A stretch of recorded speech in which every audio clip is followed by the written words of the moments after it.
Hello everyone, I am Fiona. In this video, we are going to explain the operation process of the semi-automatic bagging machine for EPS foam packaging products and show the final packaging effect. Here is the explanation of the working principle of the semi-automatic bagging machine. 1. First, we put 100 pieces of PE film packaging bags with one side sealed on the platform. 2. The machine uses a vacuum suction cup to pick up the top layer of PE film.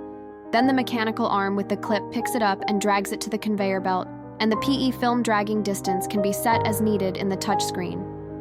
3. The PE film is transported to the packaging area by the conveyor belt, where the upper and lower vacuum suction cups open the upper and lower films of the PE film bag. Then the 4 support rods on the machine completely open the PE film bag.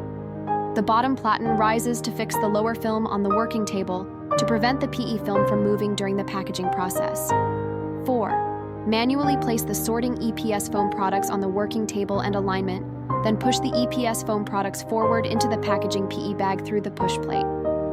5. Finally, the sealing knife presses down to weld the PE film bag. Through this process, the packaging is completed. Next, let's watch the packing process of the semi-automatic packaging machine together. The material cost and equipment investment cost of the semi-automatic bagging machine are lower, so it is more suitable for customers with lower budgets and smaller product sizes.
Here is the final packaging effect. For more information about the EPS machine and EPS mold, please contact us by email or mobile phone. We will be happy to answer your questions.